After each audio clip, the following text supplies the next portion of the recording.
L'histoire des Juifs du sud de la Méditerranée, un feuilleton proposé et présenté par Gérard Inger. Bonjour, nous avons vu que l'arrivée des Turcs ne signifie pas pour les Juifs des persécutions particulières, même si des pogroms, si l'on peut dire, des émeutes anti-juives existent ici ou là, notamment en Algérie ou en Tunisie, mais c'est la misère qui règne le plus souvent, sauf pour les commerçants originaires de Livourne qui exercent leur activité à Alger ou à Tunis,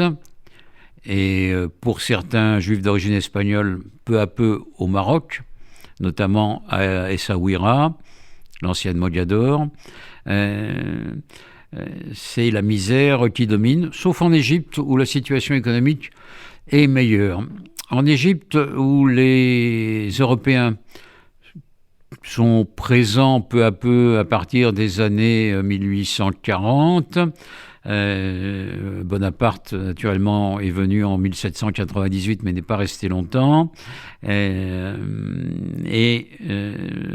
Juifs égyptiens servent souvent d'intermédiaires avec les Européens qui vont, avec l'appui des vice-rois, tenter de moderniser le pays. La première grande modernisation du pays, c'est le canal de Suez, construit par Ferdinand de Lesseps entre 1859 et 1869, qui va aboutir à une présence de Français importante, et les Juifs vont profiter de cette présence, ainsi que de nombreux Italiens, pour servir d'intermédiaires, tant commerciaux que financiers, avec la majorité musulmane du pays. Ils jouent un rôle auprès des vice-rois, qui finissent par s'appeler Khedives, à la fin du XIXe siècle, vice-rois de plus en plus endettés. Et on va voir que à partir de 1881, les Anglais vont exercer d'une manière informelle mais totale une domination en Égypte avec Lord Cromer, qui à partir de 1881 devient le haut représentant de l'Angleterre en Égypte à la suite d'émeutes notamment d'Arabi Pacha, et à partir de 1881, 81-82, ce sont les Anglais qui vont dominer l'Égypte au détriment des Français.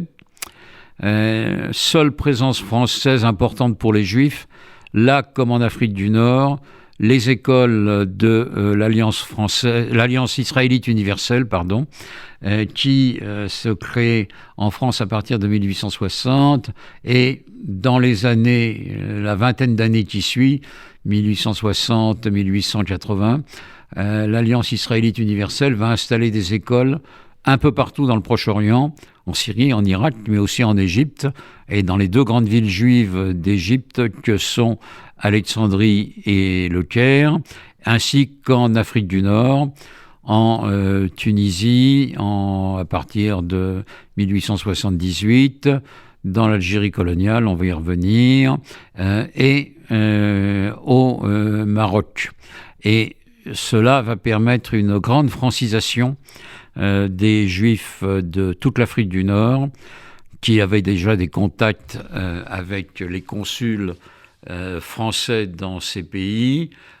qui servaient, comme je l'ai dit, d'intermédiaires. Mais là, beaucoup vont connaître un sort meilleur, notamment avec l'arrivée des Français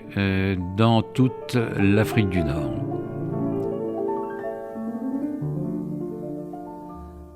C'était l'histoire des Juifs du sud de la Méditerranée, un feuilleton proposé et présenté par Gérard Inger.